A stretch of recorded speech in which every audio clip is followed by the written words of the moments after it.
It's an honor and a pleasure for me to be here with you tonight. The only unfortunate thing is I can only be united with you in the spirit and not in the flesh. Greetings to everybody who's here. Thanks for the people, the brave Norwegian patriots, to organize this conference. And thank you to all the guests and politicians who came, especially Gregory Bovino, whom I had the honor to get to know in Portugal. It's special for me to be here today, in the spirit at least, because in 2017 I gave a speech at a public library in Oslo.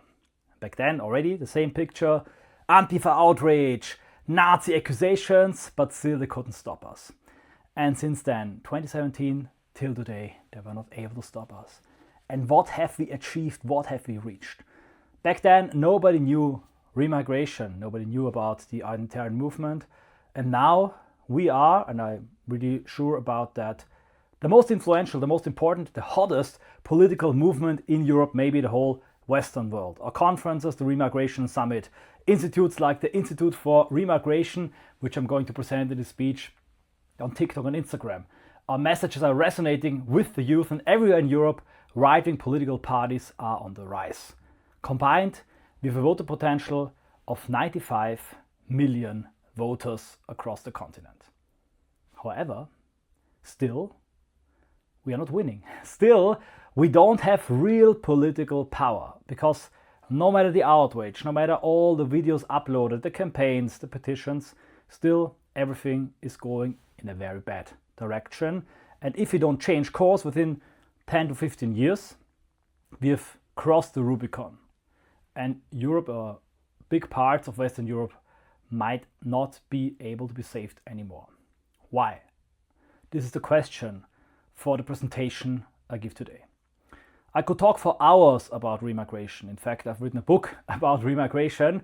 But I have to say, these questions, the logistical, legal, economical questions, to be frank, they're boring me to death. They're very important. And with our institute, the Institute for Remigration, we will still keep researching them, presenting them. That's a very important part of our struggle. But I have to say, I think the most important part is somewhere else. Because it is clear that remigration works logistically, economically, and legally. Because if it's possible to bring in millions of illegals against the will of the population and to the damage of our commonwealth, of our economy, then it's clear that it's logistically and legally possible to also bring them home. I think the real obstacle for remigration is the lacking political will. It's the power of our enemy, of their lies, of the censorship, of the metapolitical superstructure, and it's the weakness of the remigration movement. And this metapolitical power of opponent is so strong that even when right-wing politicians are in office, even then, very often they water down their opinions and they don't deliver. We see this now in Italy with Meloni. So I'm not Italian and I don't know the specifics about Italy, but just looking at it from the outside, 300 to 400,000 illegal arrivals since 2022 is too much. 400,000 is 400,000 too much. The number should be zero, especially when Madame Meloni campaigned with a naval blockade, with the promise of not letting anyone through. On the top of that, she promised to bring in 50,000 legal workers. Why is she doing this? It's definitely not that's what the Italian voters wanted. Because right-wing voters, when they vote a party like the Freedom Party, like Cega, like Lega, like the Fratelli, they always vote for remigration. Subconsciously, that's the will of the people. They want their nation back. They want less foreigners, they want safe streets, they want Italian to look Italian. They want Paris to look like a French city and not like an outpost of Algeria. And so the question is, why are we yet unable to turn this huge movement, this big vibe we have on TikTok, Instagram, YouTube, X of course, the big election successes we have, into real political power, real political success, and remigration? And that's the exact topic of my presentation today. Today I want to show you a clear path, a 4-step formula, how to become an actual political force, how to stop being beautiful losers, because that's very often what idealists are. But I have to tell you, a not so secret fact, idealism and a beautiful political position has no value in the hard and cruel and cold world of politics. If you cannot reward or punish a politician, you simply just don't exist in their world. So while on the one way we as Remigration movement must increase our efforts in becoming a meta-political force, attacking the left, normalizing our ideas and key concepts, repeating the remigration effect over and over again, we also need to be able to become a strong and powerful lobby that is able to unite the right, the non-parliamentary right especially, and to lift up the idealistic politicians in right-wing parties, but also to call out and to punish those right-wing politicians who don't live up to their promises. And the think tank I'm presenting, that I've created after 1 year of studying, analysis, wargaming, the Institute for Remigration plans to do exactly that. With the Institute, we want to increase and we want to strengthen the messaging on the right. And in the years of being an activist, way more than a decade, I've seen that we have a lack of strategy and brains on the right. We have so many influencers, so many politicians, so many brave individuals who are fighting, but all of their individual efforts are not going into a unified system. We are not able to set the agenda. We are not able to really win and lead a successful campaign. And if you look on the left, what they're doing with Black Lives Matter, Refugee Welcome, the whole Friday for Future campaign, they're experts on that. And when we see all these compilation videos where news anchors are all saying the same term, we're making fun of it. That's how it works. Repetition, repeat again and again and again, creates reality in the mind of the masses. That works for the left, doesn't work for the right. Right-wing politicians, especially in Europe, are not communicating, they're stuttering, they're stumbling from the words. If you look at America, and I mentioned the name Donald Trump, you immediately think about make America great again, build that wall. Which effect, which European politician is raising the same association, has the same effect? Our goal and my goal always has been to be associated directly to remigration, to have these core concepts and terms, repeat them again and again to normalize them, unless it becomes more strange and more embarrassing to not be for remigration instead of being for remigration. And we've already achieved this partly organically, partly due to a very precise and granular, pristine meta-political strategy. And with all this experience and findings, with a dedicated team, with the Institute for Remigration, I want to operationalize and repeat the remigration effect. We're going to create a briefing, a remigration briefing, where we give narrative, facts, punchlines, arguments, counters to a dedicated number of opinion leaders on the European right. Influencers, young politicians, the upcoming elite of the young European leaders. We try to create this think tank, these networks, where we can brainstorm, wargame our ideas, and then in the end, focus all the combined energy we already have on the next important term, the next important issue. And if you look at it, millions of hours of podcasts and videos are uploaded today. Thousands of activists are hitting the street every day. Tens of thousands of politicians with their teams, their offices, and all their human resources, the financial resource, are active every day from 9 to 5. But still, we're not achieving the same results as the left because we're lacking this brain and this think tank, and the IFR wants to become exactly that. Another important pillar of our work will be to visualize and gather all the data. Everybody of you has already shared the statistics, the facts, the quotes, but then it gets lost somewhere in the digital nirvana. It's really a shame, in my opinion, that due to all the resources we have and the success the right wing has in Europe, for example, there's no unified gold standard, no dashboard that shows and visualizes the demographic replacement across Europe. If I would ask you right now, how many migrants are, for example, in Spain? Or what is the percentage of people under 40 in Germany with a migration background? How would you find it? You'd Google, you'd ask an AI, but there's no unified database who gives clear scientific numbers. but numbers without a bias. Because obviously our politicians are trying to hide the real numbers, they're trying to hide the reality. We, with the IFR, we want to tear that veil and we want to create a European demographic dashboard that visualizes the great replacement, the Islamization for all Western European nations. It's a shock, but at the same time also visualizing remigration, how remigration could work.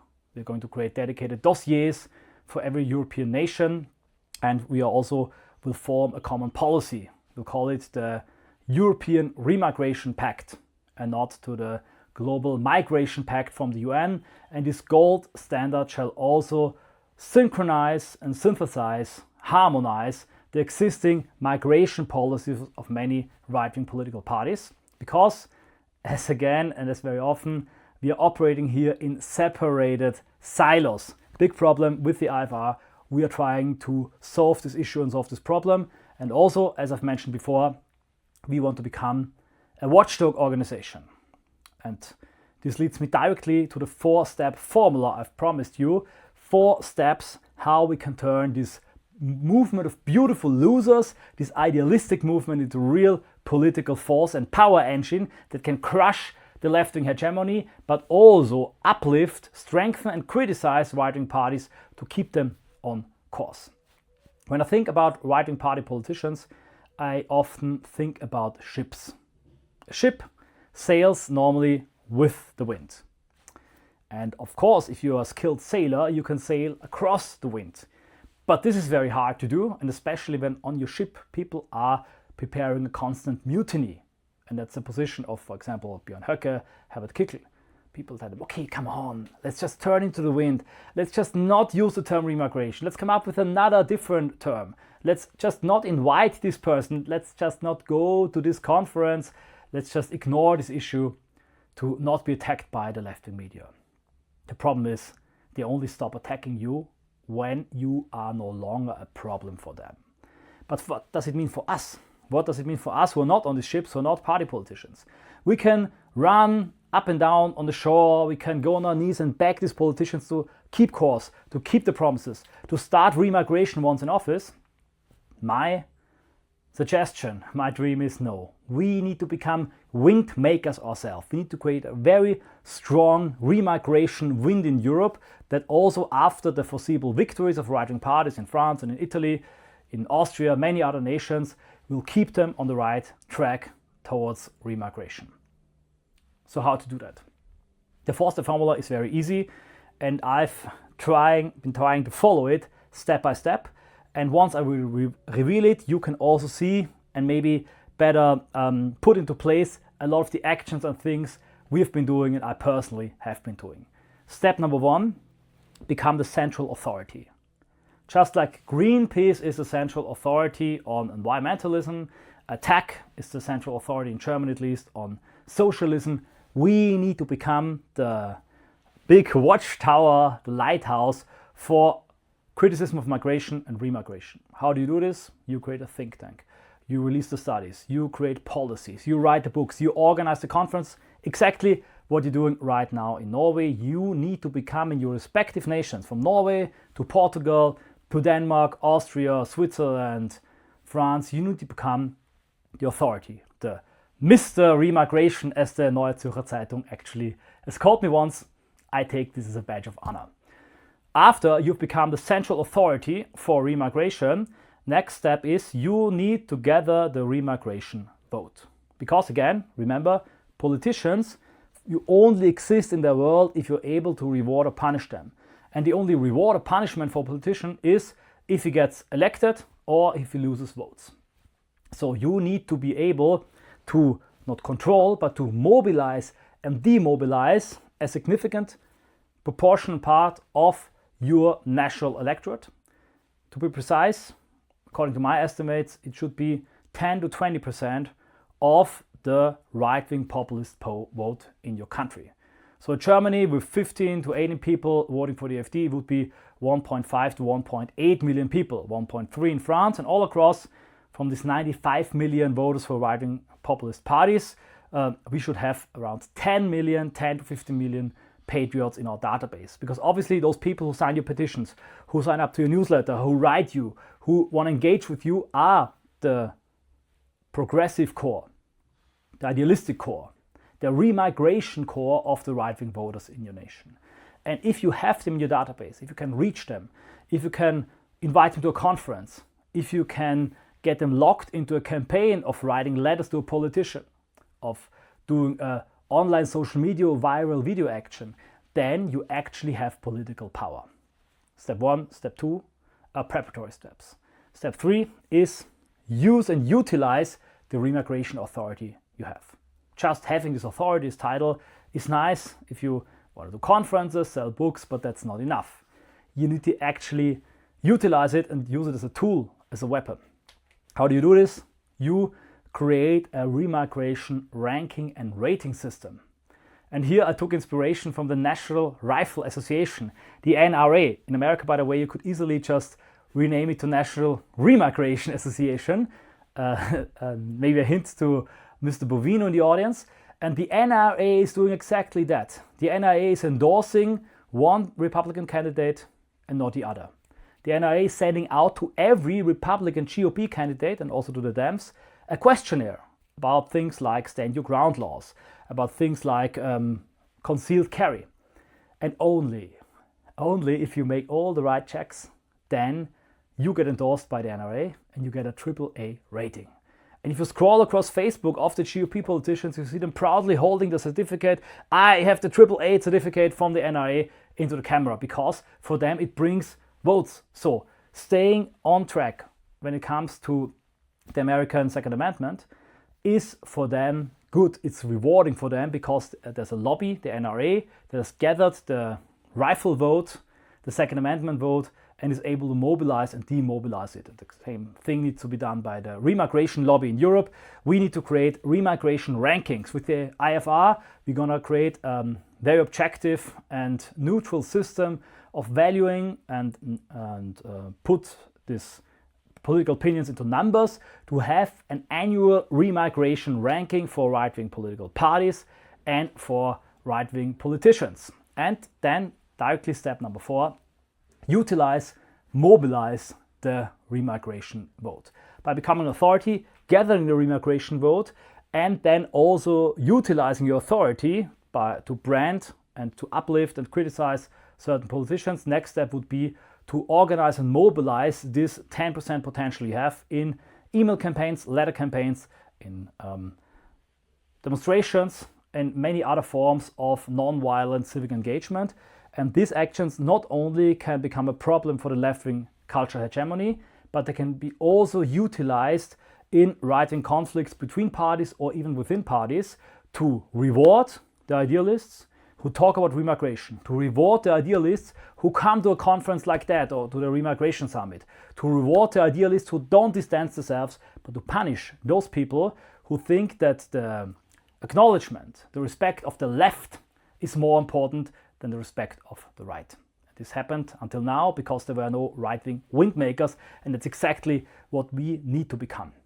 And I'm coming to the end of my speech here. We need to do this quickly because the hype is there, the vibe is there, but unfortunately we are racing against a demographic clock. The society you live in right now, this beautiful Norwegian civil society, this Paris, Italy, is already a thing of the past. We're living in an optical illusion. We're living in a mirage of the baby boomers. Because the old world, the old Europe will die with them. They are too old to get children. And if you look at the next cohorts, the next generations, in many urban areas we already have an Afro-Arab Zoomer majority. The only way for a democratic change, for an evolutionary change, for conquering back our states, our nations, and starting remigration is to activate the majority while it's still there. Organize the majority while it's still there, but also organize the resources, the human and financial resources, while they are still available. So we're fighting in this race against time, and if we lose, with us, everything is lost. And that's the last thing. Next to becoming a lobby, stop being beautiful losers, the most important message I have for you today, and I want you to take it home with you. What you do right now, in the next 5 to 10 years, your contribution to the remigration movement, your contribution in terms of time, or energy and money is the most important thing in the history, not of you, but the history of your whole lineage. Very often I ask myself, why me? Why is it me? My father, great guy, admire him, taught me a lot, but he's now too old to climb on buildings and do all this traveling that I do. My son is too young to fight this fight. Only I can do it from this lineage. Only you can do it right now. We have been chosen, you and me, we all in this room have been chosen to be the most important pivotal generation. If we lose this one, everything, every battle, every sacrifice, a flood of sweat, of tears, of blood, of 1,000 of years, all amounts to nothing if we don't win. And I want you to take this responsibility and duty with you. It's a huge burden, but it's also a huge honor. Because if we win, we will be the single greatest generation that the nation of Norway, of Germany, of France, the European lineage, the whole European and white history has ever seen. It's a threat, but it's also an honor. If you combine our resources, if we stop being beautiful losers, if we start building an actual lobby like the Institute for Remigration, we will win. I think we will win. I think our victory will be historic, and our vengeance with all these people who have betrayed us, our vengeance will be the laughter of our children. Thank you very much.